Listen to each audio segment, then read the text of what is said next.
В эфире «Рожденные после СССР». Программа о том, какие традиции молодежь наследует из прошлого и что нас ждет в будущем. Веду программу я, Тамара Лиленкова. Посмотреть и послушать обсуждение можно на сайте «Радио Свобода» и на телеканале «Настоящее время». Сегодня мы поговорим о том, каким хотят видеть молодые люди политического национального лидера. Что, на их взгляд, важнее – следование гуманистическим ценностям или приоритет национальных интересов. В московской студии политолог, психолог Екатерина Егорова-Гантман и Александр Гиринский, заведующий кафедрой теории познания лицея Высшей школы экономики, студенты которого, собственно, приняли участие в нашей фокус-группе. Но сначала мы попробуем определиться с идеальным образом лидера и его личными качествами, а во второй части поговорим о социологических исследованиях и политических предпочтениях молодых людей. Начнем с фокус-группы. Это студенты-политологи Высшей школы экономики, и они попробовали сформулировать образ лидера, каким он должен быть.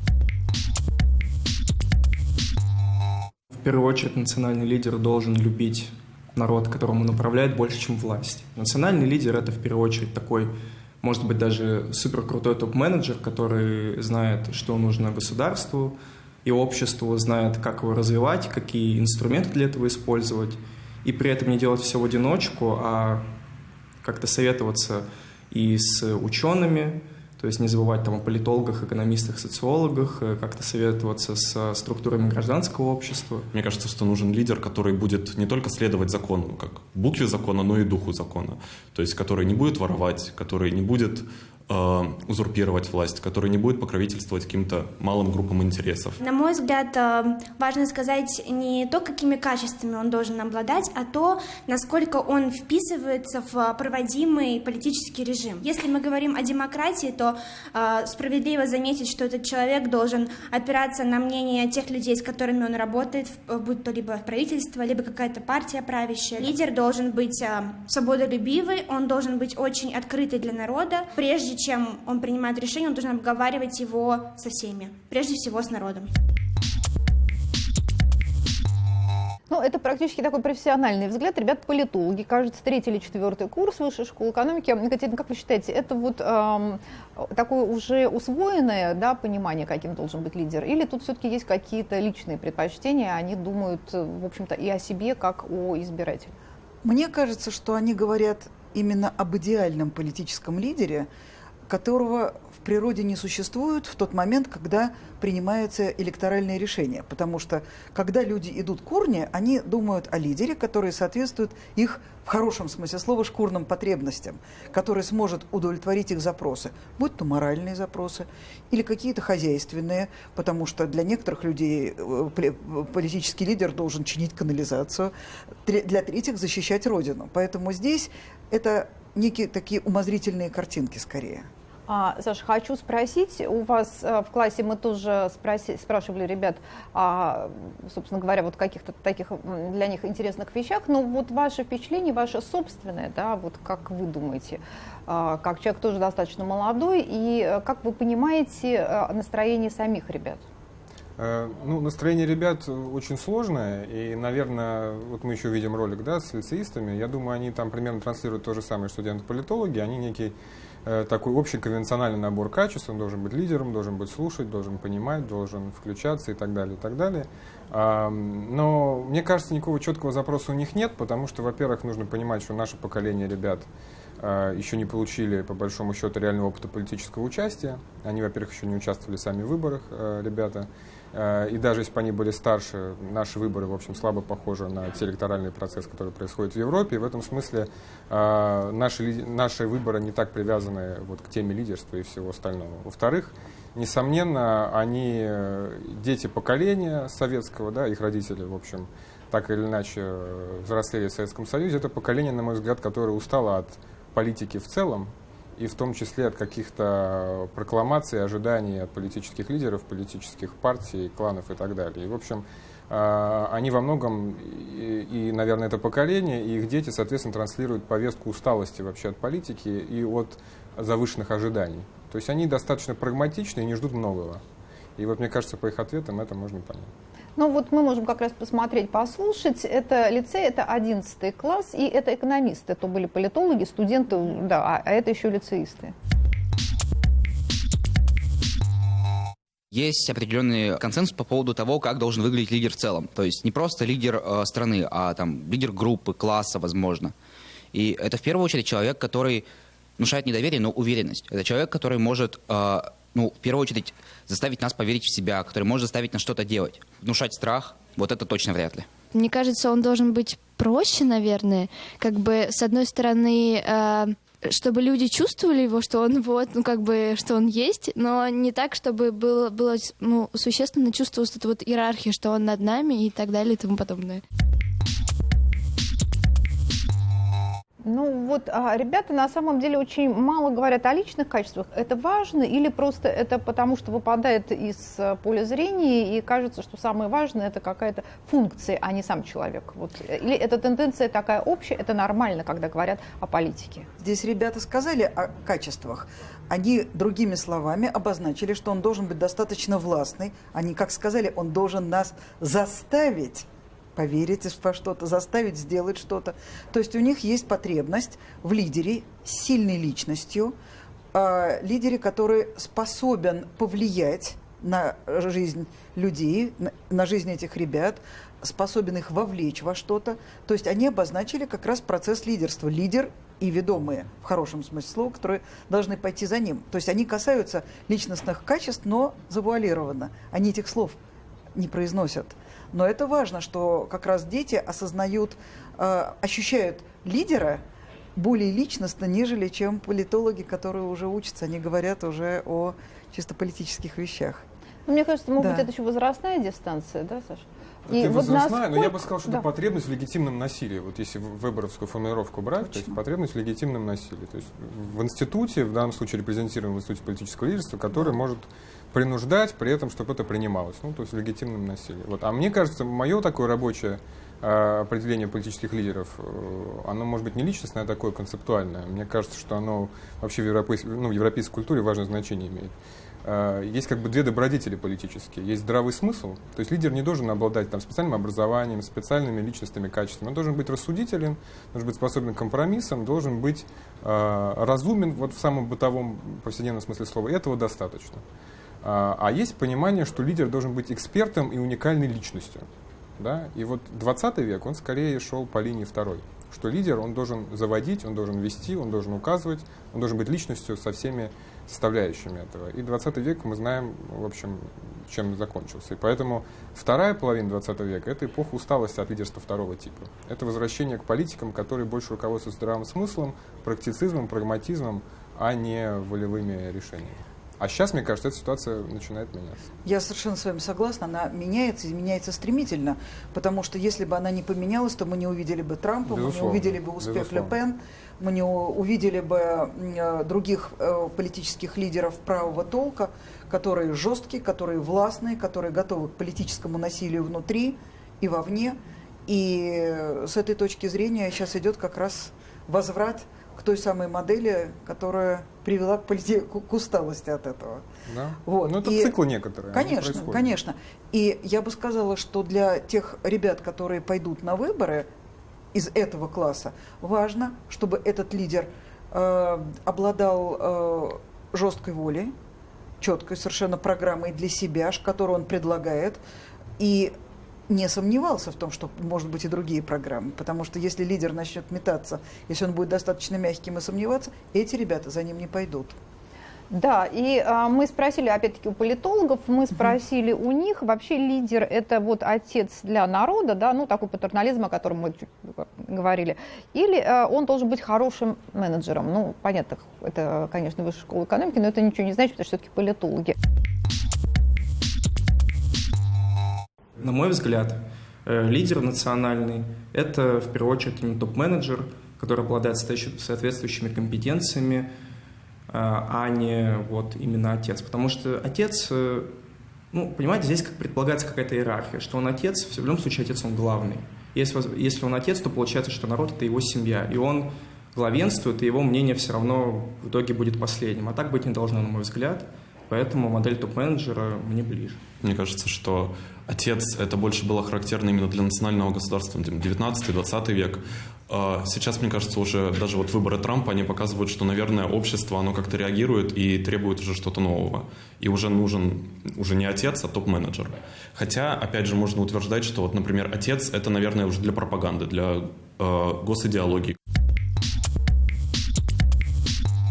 Ну, никак не соглашусь, потому что Трамп, вот он уж такой отец с розгой, которую очень хотела та часть населения, которая его выбрала. Но с другой стороны, Трамп же, он еще и такое воплощение американской мечты финансовой. То есть, ну да, есть такая идея, что вот заработать много денег и получить счастье, да, вот такое большое американское. И в этом смысле он вполне мифологичен.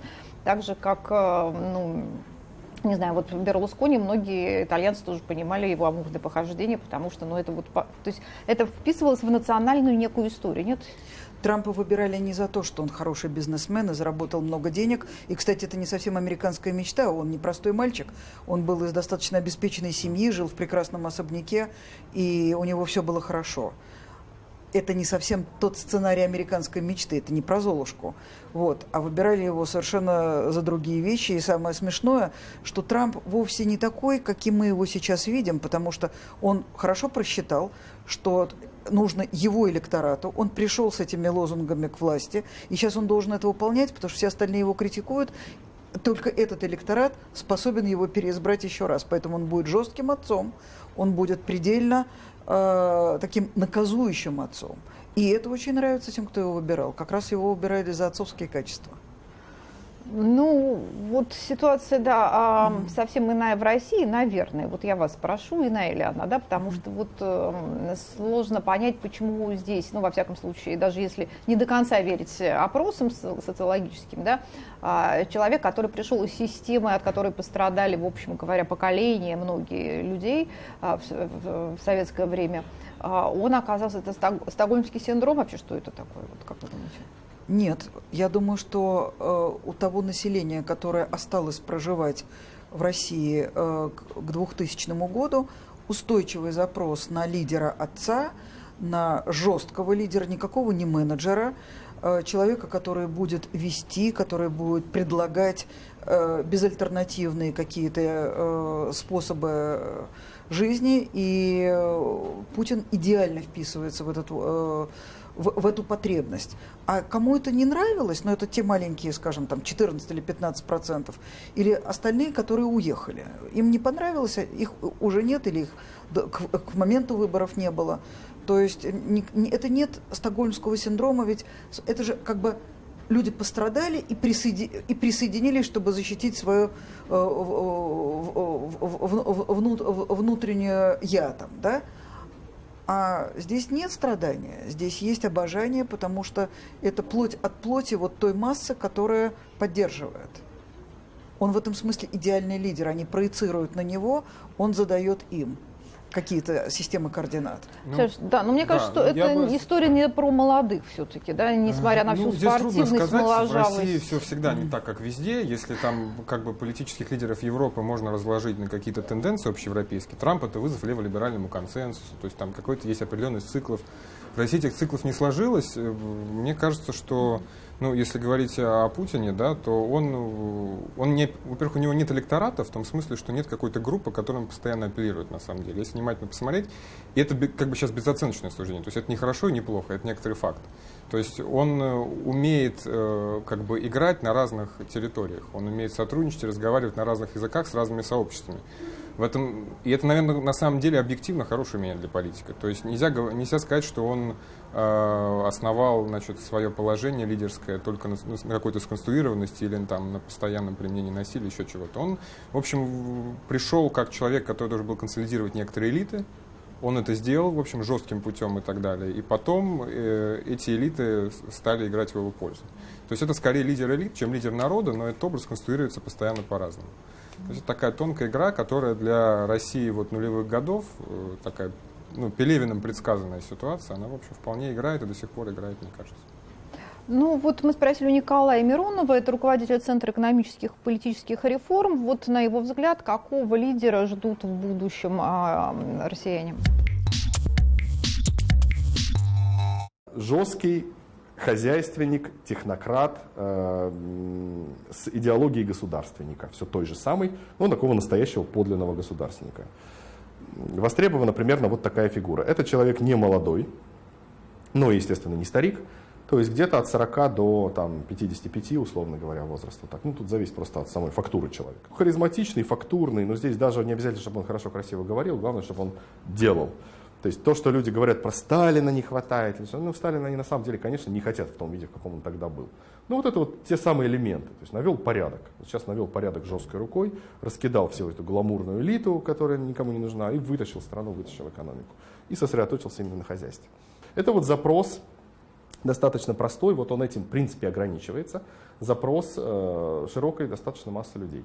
Почему у нее такой запрос? Не потому, что эта масса людей, это какой-то особый народ, который, значит, вот такой вот какой-то плохой, весь необразованный, там, азиатский.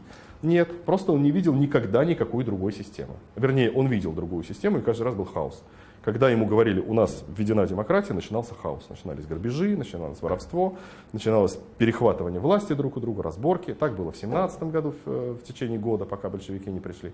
Так было и в 90-е. Поэтому демократия у людей просто ассоциируется с хаосом. И только поэтому, если бы они увидели работающую демократию со сменяемой властью, которая была бы мало коррумпирована и эффективна, они бы ее 100% поддержали. Ровно это произошло в Германии, монархической стране, в Японии и в других странах, в Восточной Европе, которые не знали раньше демократии. Они очень быстро к ней привыкли. Вот это все моноцентрический подход, патерналистский, когда люди говорят, ну вот пусть вот он, вот мы. Вот. Главное, чтобы он был хорошим, сейчас мы найдем кого-нибудь хорошего. Так нашли в свое время Ельцина, потом нашли в свое время Путина. Это, каждый раз это был вот тот самый хороший, который сейчас все сделает. И отдают ему власть, потом ждут какое-то количество лет, пока он согласится передать власть кому-то другому. Ну, вот прозвучала фамилия Ельцина. Екатерина, вы как раз участвовали практически во всех, да, выборных кампаниях. И был такой момент очень важный, когда социологи посчитали, что для того, чтобы ему победить, надо каким-то образом задействовать молодежь. Как раз молодежь настроена на перемены, да? Голосуй или проиграешь, вот та самая история. И это сработало, это включили. Вот сейчас можно что-то такое сделать, чтобы вот те, кто остался сидеть дома, известно, что молодежный электорат самый такой пассивный, да, включился, как вы думаете? И вот тогда, насколько это было понятно, или все-таки это были приблизительные такие вещи, это сейчас мы говорим, что вот социологи так решили. Смотрите, очень важная вещь с приведением людей на избирательные участки. Они идут тогда, когда они чувствуют, что для их лидера есть угроза. По разным причинам. Кто-то потому, что ненавидел Зюганова, кто-то не хотел, чтобы ушел Ельцин, кто-то не хотел гражданской войны. Были разные мотивы. Но тогда было серьезное противостояние, и люди понимали, что от их голоса зависит их будущее. Когда нет сильного второго, который теоретически может стать первым, есть успокоенность. Придем мы, не придем мы, этот все равно победит. Ну чего идти? И поэтому молодежь крайне сложно будет вывести на избирательные участки, потому что у них вообще, даже у тех, кто поддерживает Путина, нет никакой мотивации идти, потому что он все равно будет избран. Саш, правда ведь у большинства молодых людей нет вот этой связки, да, политика и его собственное личное там благополучие какое-то. Абсолютно нет, да. То есть, произошла абсолютная эмансипация в этом смысле частного от политического. В России в нулевые годы это отчуждение только наросло, в общем, по большому счету, и новое поколение, которое выросло и сформировало свои привычки и практики жизни в это время, оно как бы этим и живет. Ну, с чем это связано, это отдельный разговор. Здесь можно говорить про то, что часто формулируют, про то, что в нулевые годы был сформулирован негласный контракт власти с обществом, что вы не лезете в политику, при этом у вас есть полная свобода в частной жизни. И мне кажется, эта установка вполне интеллизирована новым поколением, несмотря на то, что ситуация по сравнению там, середины нулевых в общем-то, поменялась политическая, и на самом деле политика сейчас влияет на нашу жизнь в гораздо большей степени, чем в середине нулевых годов. Молодым поколением это еще пока не очень чувствуется, а во многом еще потому, что они не стали взрослыми, не стали сами зарабатывать, и мне кажется, как только они топот получат, то есть пройдет еще 5 лет, эта установка должна у них поменяться. И вот это будет интересно.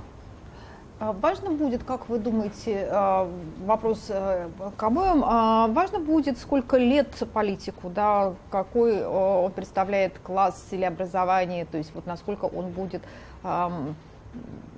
связан с молодежью каким-то более коротким образом, да, поколенческим. Это имеет значение, нет? Как Мне кажется, что для молодежи, вот для тех ребят, которых мы видели, которые окажутся уже в таком электоральном возрасте, и у них будет такой опыт, для них это важно, чтобы политик не был из поколения отцов, и чтобы он не был... То есть он должен быть скорее старшим братом, может быть, даже старшим братом с большим таким возрастным отрывом, но все-таки из их когорты он не должен быть старым, потому что люди другой формации, они для них гоблины какие-то, совсем чужие, марсиане, они их не понимают, они говорят на разных языках.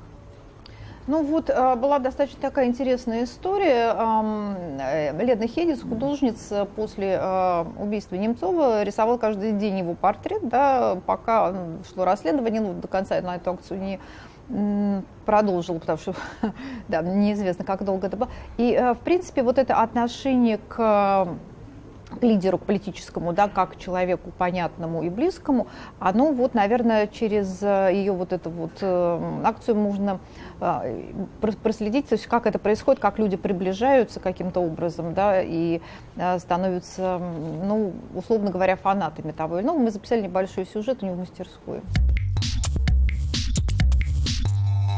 Я начала марафон 3 марта, да, и за это время у меня где-то 6, что ли, работ было, да, вот одна из них вот эта. Кстати, мне она не нравилась, сейчас она мне нравится. У него лицо здесь очень тревожное. Потому что это вся чехарда со следствием, с судом и так далее, вот эта клоунада, да, она очень такая фейковая, на мой взгляд. То есть там, в общем, правды в этом мало. И вот иногда, мне кажется, смотрит Немцов, вот как бы сознание, которое лишено уже тела, да, на все это безобразие. Ты как бы обладаешь всей полнотой знаний, да, а тела у тебя нет.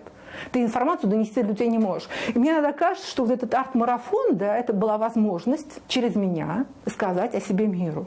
Я никогда не была его поклонницей. Я к нему отношусь с симпатией, но с такой симпатией как бы друга. Я так понимаю, что он как лидер был бы идеален для России.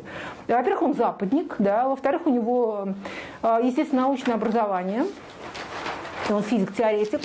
И в-третьих, у него опыт государственного управления, ну, может быть, не совсем как бы удачный, да, ну, на посту губернатора вполне удачный. Куча людей, симпатизантов Немцова, да.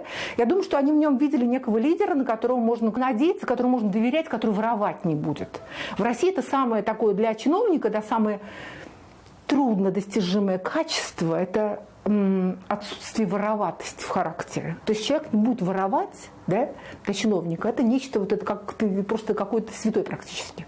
Отвечать за свои слова, за свои обещания, за свои поступки совершенно необходимо для политического лидера. А как это сказалось на образах? Ну вот как-то видно, вот, что вот здесь не совсем положительный типаж получился, вот этот химера государства.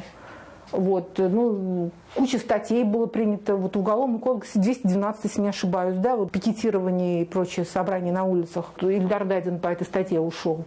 И вот это как бы душение вот этих гражданского протеста, это не очень симпатичное качество, да.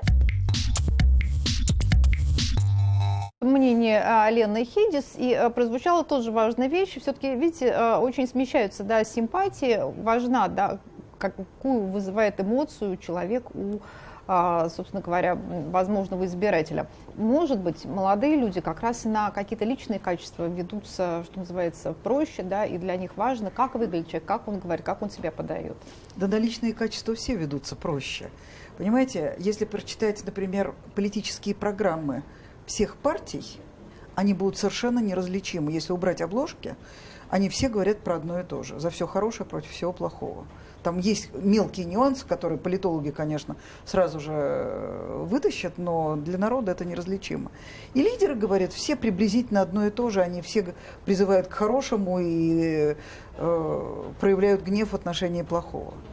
А вот если у человека лидерские способности, насколько он решителен, насколько он готов вести за собой, насколько он готов для тех, кому нужен отец, для тех, кому нужен вождь, взять на себя делегируемый электоратом право на решение. Но это воспитуемое качество, не знаю, в лидере? Там, да, или это должно быть такое природное естество? Вы как психолог, вы можете сказать? Смотрите, Да. какие-то вещи можно воспитать, но, извините за выражение, если политического тестостерона нет, то его нет. Если лидер вялый, если лидер... Вернее, он уже не лидер. Если человек, кандидат вялый, если он никакой, если от него не чувствуется личностной силы, то какой он лидер? Это не сделаешь никаким тренингом. Это невозможно. Потому что есть определенные, видимо, психофизиологические свойства личности, которые считывает электорат. Пастух не может быть одной из овец. Так не бывает.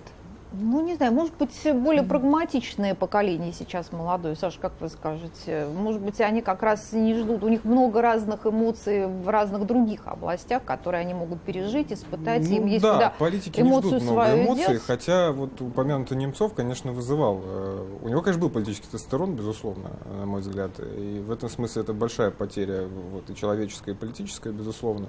Независимо от того, там, кому близки были его взгляды или, наоборот, не близки. И мне кажется, единственный, кто у молодежи как раз мог вызвать какие-то положительные эмоции вот в среде либеральной оппозиции, это как раз он, на мой взгляд. По крайней мере, его знали. Ну, Навального еще, конечно, знают, но уже такое бесконечное разочарование в нем, его бесконечных, значит, каких-то заявлений громких, которые, в общем-то, ничем не оканчиваются, и в том, что он бесконечно выступает инструментом легитимации каких-то выборов, что, видимо, будет и в этот раз. Ну, Путину нужен легитимный спарринг-партнер сильный, как бы, он для этого, как бы, в этой роли, видимо, и выступит. И молодежь, на самом деле, может быть, не особенно искушенная в политической теории, эти вещи хорошо схватывает и чувствует на интуитивном уровне, и отчуждение от политики нарастает. Но, вот как я ранее сказал, мне кажется, нужно подождать. Я сейчас говорю за поколение, которому я преподаю, да? Нужно подождать лет 5, и, наверное, эта ситуация поменяется. Спасибо, Екатерина Егорова-Гантман, спасибо, Александр Геринский. И как раз о политических и каких-то таких идеологических предпочтениях мы поговорим во второй части программы.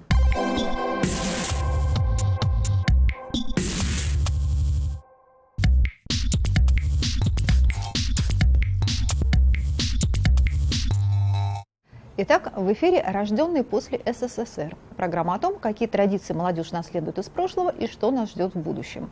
Веду программу я, Тамара Лиленкова. Посмотреть и послушать обсуждение можно на сайте Радио Свобода и на телеканале «Настоящее время». В этой части мы поговорим про ценностные ориентиры, на которые должен опираться политический лидер, чтобы заслужить признание у молодежи. Вопрос вовсе не праздный, учитывая, что именно молодые люди составляют гигантскую часть пассивного электората. И легко предположить, что если однажды они активизируются, то их голос окажется решающим. В Московской студии социолог Левада-центра Денис Волков и председатель Московского молодежного яблока Николай Кавказский. Ну вот, смотрите, мы первую часть закончили на том, что все-таки есть электорат, молодежный электорат, да, и, возможно, вот тут очень сильное такое расхождение. Народ имеет какую-то свое видение лидера. Вот как вы считаете, должен быть вот такой представитель как бы из народа, да, вот свой парень? Может быть, это та история, которая действительно сработает, ну, вот на просторах России. Вот не брать Садовое кольцо или Москву, да, вот может быть так.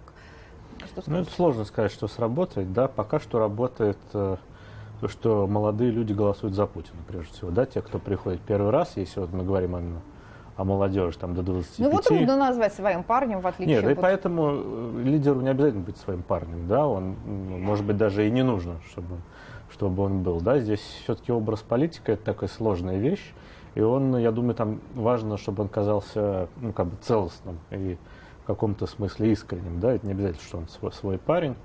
И, конечно, каждый политик основывается на каких-то своих сильных сторонах, да, своих достижениях, поэтому, ну, вот, у Путина здесь все карты, все козыри. Если молодых людей брать, то я думаю, ну, Медведева они еще как бы знают, да, как лидера страны. А так, конечно, Путин уже сколько? Ну, да, Николай, вам на мой взгляд, вопрос. Люди голосуют за Путина не только потому, что он обладает какой-то исключительной харизмы и делает с точки зрения людей правильные вещи, но и потому, что у нас очень сильная пропаганда, у нас это идет ложь из телевизора, и хвалят только Путина. При этом альтернативная точка зрения не предоставляется, а если кто-то пытается выступать против Путина, то эти СМИ часто закрываются. Даже вот если брать уличные акции, то у нас фактически запрещено критиковать Путина. Если есть фамилия Путин на плакате, то в большинстве регионов, будь это согласованный митинг, будь это одиночный пикет, этого человека просто заберут в полицию. Ну да, с вами такое как раз случилось. Вы проходили по болотному делу. Ну вот смотрите, мы спросили у ребят, у политологов, вот выгодно ли быть президенту сегодня, с их точки зрения, это 3-й примерно курс, быть человеком из народа. Если вот на данный момент политические аналитики президента или каких-то вот этих вот высших поставленных лиц, национального лидера, они решают, что необходима именно стратегия вот этого вот человека из народа, то, конечно, нужно создавать этот образ. Если же не то время, не то место, то, наверное, не стоит этого делать. Скорее, это несколько контекстуально, что действительно бывают разные периоды.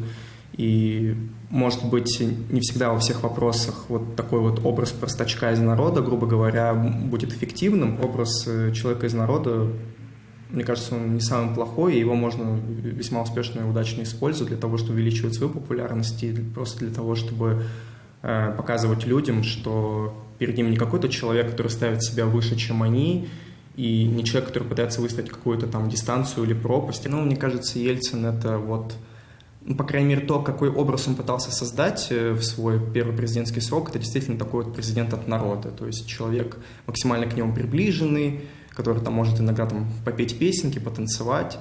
Вот. Ну, как это не было бы так смешно, на самом деле, мне кажется, он пытался вот тем самым дать какой-то месседж народу, что действительно он их представитель, он представляет их интересы и хочет быть максимально близко к ним, и прислушиваться к их проблемам и что-то в лучшую сторону изменить. Национальный лидер и вообще любой лидер, он должен соответствовать интересам людей, их запросам, скажем так. И приятнее смотреть на человека, который соответствует тому, что ты хочешь видеть. Поэтому, отвечая на вопрос, должен ли быть он для народа, да, если это имеет место быть. Если же мы говорим о том, что людям это не нужно, да, топ-менеджер, значит топ-менеджер. Ну вот смотрите, стереотипы какие-то работают. Можно уложить нынешнего президента российского в некий стереотип, который вот работает на определенную социальную группу? Мне кажется, это в каком-то смысле не нужно, потому что если брать рейтинг Путина, то он как бы падал до 2011 года, то есть 10-й, 11-й, 12-й, 13-й стагнировал, а потом с присоединением Крыма все проблемы были решены. То есть Россия присоединила Крым, рейтинг пошел вверх, и, собственно, вот сейчас мы находимся наверху, то есть вот Путин обновил свою легитимность, именно он как бы приватизировал, что если хотите, вот эту новую легитимность, потому что все институты выросли сразу вот в 2014 году, но потом опустились. А Путин, который сказал во всех этих фильмах про Крым, что это я принимал решение, что вот это...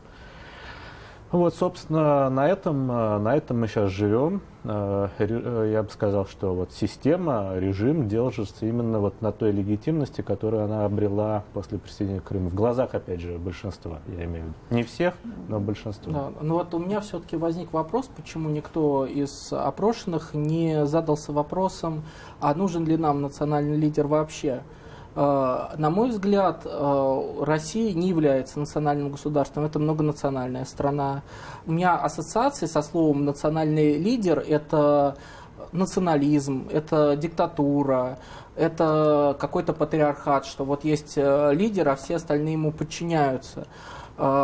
И, кстати, вот связь между российской диктатурой, российским государством, он очень, на мой взгляд, похож на такую патриархальную семью, где есть так называемые токсичные отношения, когда один партнер оказывает психологическое, физическое, сексуальное насилие по отношению к другому партнеру, экономическое насилие. У нас фактически только в большем масштабе это и происходит.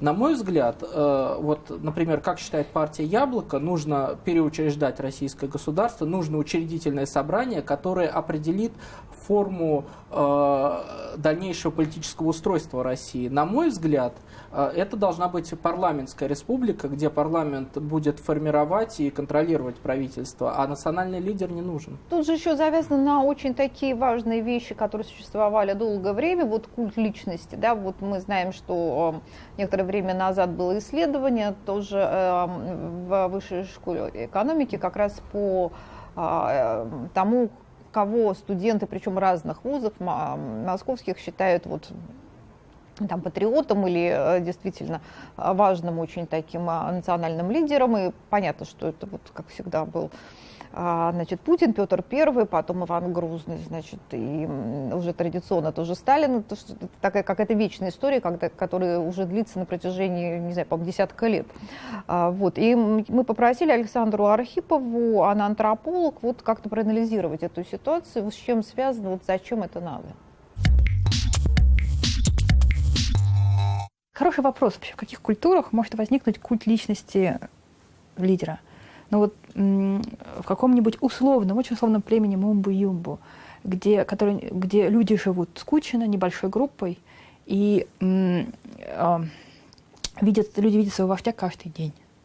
Возможно ли в таком обществе условном возникнуть культ личности? Вот непонятно. Мне кажется, что развернутый культ личности возникает в тех сложных обществах, где мы не можем взаимодействовать с правителем непосредственно и постоянно. Для этого нам нужно много посредников. И мы создаем себе образ этого правителя. И нами управляет не сам человек, нами управляет его образ. Да, это две абсолютно разные противоположные модели выстраивания образа правителя. Одна, условно говоря, современная для себя, это американская. Мы все должны знать про президента и вообще про высших чинов. Их жизнь должна быть абсолютно прозрачна для избирателей. От налоговой декларации до семейного положения, сведения о бабушках и дедушках. Все должно быть прозрачно. Помните бесконечные скандалы, построенные на слух о том, что якобы Обама родился не в Америке, что у него поддельное свидетельство о рождении. Вот это все должно быть прозрачно. Вторая модель гораздо более архаическая, согласно которой мы не должны ничего знать о правителе. Он такой табула раса, белое пятно. Александра Архипова, антрополог. Ну вот смотрите, тут ведь еще почему такая большая дискуссия и в мире, не только в Америке, да, происходит, потому что есть такая ситуация весов, вот ценности такие общечеловеческие, да, и ценности национальные, ну во всяком случае не национальные, а скажем вот собственные государственные, или такие вот личностные государственные. И что важнее, поэтому все пытаются как-то понять, в каком мире они будут дальше жить, может быть это дальше какой-то феодализм наступит, что-то такое. Вот как-то это просматривается, может быть, в каких-то опросах, вот есть какая-то в российской ситуации история, связанная с этим, или у людей ожидания, ведь это же тоже диалоги, да, раз политика наша такова, мы потерпим, да, ведь сказали же, что мы потерпим, хорошо, пускай будет Крым, мы потерпим, там потуже затянем ремни, мы готовы к этому. Это же скорее идеология, а не экономика. Опять же, если говорить вот о Путине уже, да, мои коллеги Лев Гудков, Борис Дубин в конце 90-х, они написали, что время кризиса политического и экономического конца 90-х годов они создали условия для появления сильного лидера. Люди хотели, чтобы появился такой, как Путин, да? Поскольку был вот и Ельцин плохо себя чувствовал, да? И жить было тяжело, и они хотели твердую руку, которая придет и наведет порядок. Вот так что навязан ли Путин, да, или же он отвечает, то есть он, не знаю, отчасти свой парень, отчасти нет, да, потому что он высоко, далеко, и к нему все надежды, но в каком-то смысле он отвечает вот тем запросам, которые есть у большинства населения, которые предъявляют очень небольшие запросы к своему лидеру. Ну, в принципе, да, потому что все-таки история, она требует судьбы личностной в том числе, да, и мы знаем, что в российской традиции действительно такой момент преодоления и, собственно говоря, даже пребывание в местах, значит, заключения, это такой, наверное, да, для политика плюс в чем-то. И я не знаю, вот как вам прибавило, не знаю, вот каких-то внутренних вот таких вот важных вещей, то, что вот с вами происходило, да, вы понимаете, что вы стали сильнее? Вот такой вопрос. Ну, Коль, если вот после того, да, что лично, с вами происходило, да, вы да. почувствовали, может быть, больше какую-то внутреннюю уверенность в себе в том числе, потому что, ну, вот вы преодолели какие-то вещи. Уверенность в себе у меня была и до этого, и если брать мою личность, то что я больше года находился в тюрьме по болотному делу, меня это никак не изменило. То есть все как и было, так и осталось. Если брать лично мое собственное... к вам, да? Да, ну, отношения, я думаю, что несколько больше возрос у людей интерес к моей деятельности, хотя я бы не сказал, что очень намного, потому что я и до этого вел активную политическую деятельность. Если все-таки мы вернемся вот к обсуждению Путина, то представитель Левада-центра все-таки нам вы сказали, что к 2011-2012 году рейтинг стал падать. То есть люди стали разочаровываться, и вот нужен был новый стимул, Крым, да, и да, действительно, у нашего населения есть определенная, скажем так, болезнь, вот этот имперский шовинизм, когда мы хотим, чтобы наша страна была побольше, и танков побольше, и побольше ядерных ракет. Но эти настроения, они искусственно и катализируются, и подогреваются. То есть я бы не сказал, что это только народ этого хочет, это искусственно взращивается. И я думаю, что в определенный момент, когда люди поймут, к чему это приводит, и экономически это по ним ударит, то я думаю, что здесь может измениться настроение. Ну, вот еще есть такой момент, о нем тоже говорят, что нет альтернативы. Вот нет альтернативы, нет лидера достаточно ясного, понятного, да, популярного. Ну, вот Навального как бы приводит пример, что вот возможный, да, ну, тут сразу возникает Я бы сказал, вопрос. что проблема не в том, что нет альтернативы как лидера верхнего уровня, да, а то, что, во-первых, нету структуры оппозиционной, сильной, которая могла бы масштабно как-то выступать и сменить эту власть. И структуры этой во многом нет, потому что нету лидеров среднего звена, которые могли бы там, если брать партийную систему, да, на уровнях первичных местных отделений проводить активную работу своей политической партии, своего политического движения. Вот отсутствие таких лидеров и делает... Да, и система. Да, потому что если мы берем Болотную, Сахарова, то эти люди просто вот выходили, нас позвали там на митинг, мы в Фейсбуке увидели, нам выдадут плакат, мы с ним постоим шариками и все. Нет, надо действовать, надо активно проявлять инициативу, надо проявлять ответственность, солидарность и самим что-то пытаться изменить, а не только ждать, что сверху лидер там... Николай, ну мне кажется, что вот такие события как раз они и формируют в том числе вот какой-то, условно говоря, лидерский пул, да, то есть они каким-то образом наверх поднимают людей, которые потом, во-первых, становятся известны, то есть это некая случайность, но тем не менее в этом, наверное, и закономерность. И вот мы спросили про Навального, молодых людей, политологов, да, вот как им кажется, потому что вот история, связанная, ну, понятно, да, суд, и вот, то есть там есть вот эти цепочки важных вещей, которые могут привести к успеху. Вот мы спросили об этом политологов из Высшей школы экономики. Навальный популист, вот по моему мнению, и мне он не очень нравится. Я бы, скорее всего, не проголосовал бы за него на выборах, но при этом... Надо дать ему, конечно, возможность это сделать. На мой взгляд, даже сам Навальный понимает, что вряд ли он станет президентом России. Навальный выполняет такую важную функцию. Он критикует, он пытается предложить какой-то альтернативный курс, и это важно, чтобы создать хотя бы видимый плюрализм мнений. Я не могу сказать, что у него есть какие-то существенные шансы на победу. В первую очередь потому, что избиратели, то есть люди, граждане, они, мне кажется, в их умах прочно засел вот этот вот медиаобраз, и вообще, в принципе, складывается такое мнение, что либерал у власти в России — это немного не про нас. Ну что, согласны вы с этим? Вот так и думают молодые люди, политологи. Ну, это, конечно, немножко специальное мнение, но, тем не менее, достаточно искренне, как кажется. У меня есть другой кандидат в президенты, Григорий Явлинский. Я готов комментировать его. Я за то, чтобы Навальный участвовал в выборах, но я, естественно, за него голосовать не буду и политически поддерживать тоже, потому что у нас с ним совершенно разные политические взгляды. Ну, речь тут шла еще все-таки о том, что либеральная история вот не совсем российская. Ну, я бы не с либеральной истории начал, о том, что как бы система построена таким образом, что вот те лидеры, о которых говорил коллегу, они не появлялись, да, потому что, в принципе, и во власти можно найти, ну, как бы сопоставимых с Путиным даже по популярности. Это, например, Шойгу, если брать, то он приближается, как военный, как вот опытный политик и так далее.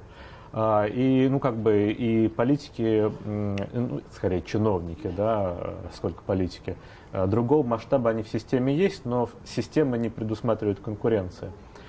Что касается Навального, ну, я не знаю, какую там он роль ему в системе отводит, да, но я не думаю, что... То есть я считаю его самостоятельным политиком, и мне кажется, что там важно, что Навальный смог создать работающую машину. Да? Может быть, это не партия, партию не дают регистрировать, но вот когда, например, он был, два примера, ну, то есть один пример, два человека, Навальный и Удальцов. Вместе их посадили, один исчез, и все, про него забыли, а другой есть, да, потому что стояла за этим все-таки команда людей, которые его поддерживали, которые работали. Вот в этом, мне кажется, важность Навального, что если больше будет, да, таких коллективов, таких команд, организаций, которые вот работают на результат, то как бы сложнее будет и управлять вот в такой вертикальной системе, и более возможны будут какие-то изменения, ну, как бы вот в нашей такой зачищенной достаточно политической системе.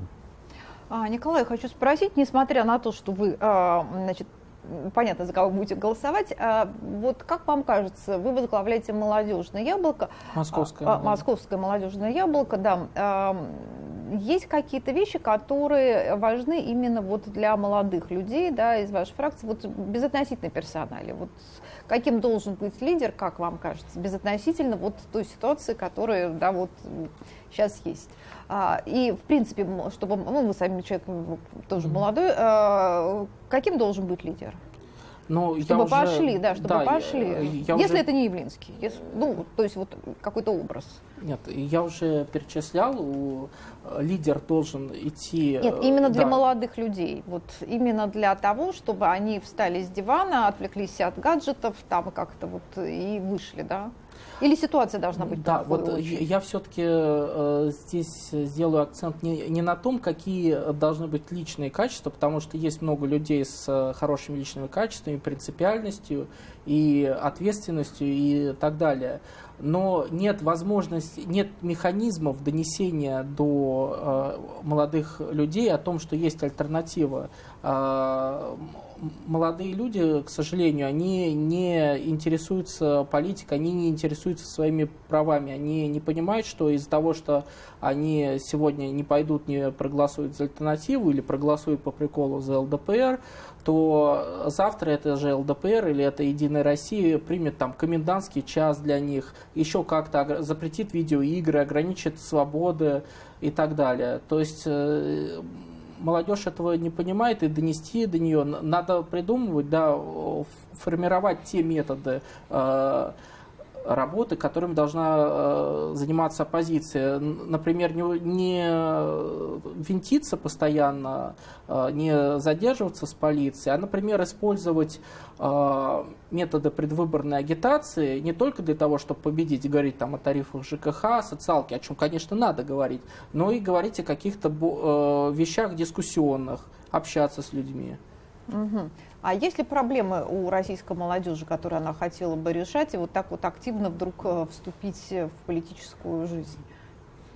Ну, очень сложно говорить о молодежи вообще. Да, это но понятно. если говорить, да, вообще все-таки, да, то молодежь одна из самых привилегированных групп, потому что все-таки, если это молодежь, ну, там, до 25, вот, как бы помоложе, то там поддержка и родителей, и вообще она более образованная, более лучше устроена. Много бесплатного достаточно и высшего образования. Собственно, и неудивительно, что многие люди голосуют за Путина, да, но совершенно правильно. То есть давайте просто посмотрим на политиков, за которых молодежь голосует, да, кроме Путина. Жириновский, и там это скорее такой протест, ну, как бы неустроенной молодежи, да, у которых менее благополучной, так скажем, молодежи.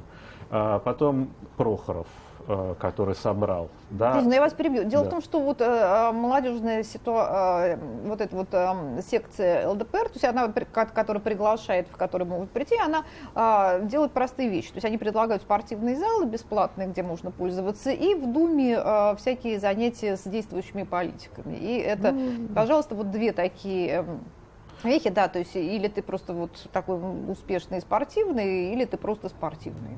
Ну да, вот Прохоров, Навальный, да, то есть это разные группы молодежи, кто-то более городской, более успешный, то это Прохоров или Навальный, или у которых все хорошо и нет критического какого-то восприятия, это Путин.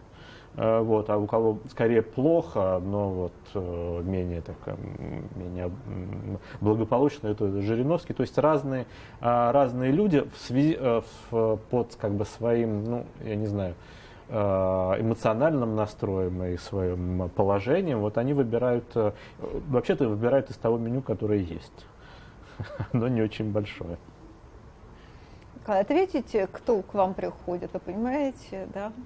Ну, к нам сейчас приходят как раз в основном очень молодые люди, это от 14 до 20 лет. И они оппозиционных взглядов, они настроены против Путина, они считают, что Крым принадлежит Украине. То есть с такой вот оппозиционной повесткой, и которые активно общаются в социальных сетях и в интернете. Смотрите, очень интересно, потому что на самом деле вот в Госдуму нынешнего созыва, 7-го, да, в принципе, все партии попробовали как-то, значит, представить, и была конкуренция между достаточно молодыми кандидатами. И, в общем-то, как это ни странно, вот коммунисты вот потеснили там независимых. То есть вот какая-то непонятная история, кто выбирает этих молодых. Может быть, их выбирает как раз пожилое поколение, как вы считаете? Ну, если говорить о КПРФ, действительно выбрал их пожилое поколение, и выбрало не их молодых, а выбрало коммунистическую партию. Как бы, поскольку электорат коммунистов очень лояльный именно партийному бренду. Ну, если говорить там даже о Яблоке, да, были вот эти новые кандидаты в федеральном списке, да, наверное, конечно, на Гудкова, в том числе молодые, реагировали, но я не думаю, что это только молодые, да, потому что молодые, как известно, не ходят на выборы, и на эти они тоже не очень пришли, поэтому можно как бы иметь хороший образ у молодых людей, да, и нравиться молодым людям, но только они останутся дома, а придут пенсионеры и выберут ну, как бы тех, кого надо, да, кого они хотят и кого кого им скажут. Да, ну что, получается так, что наличие даже очень сильного и привлекательного для молодых людей лидера все равно не исправит ситуацию и не сделает их активными политически. Это была программа «Рожденные после СССР». Посмотреть и послушать обсуждение можно на сайте Радио Свобода и на телеканале «Настоящее время». Вела программу Тамара Леленкова.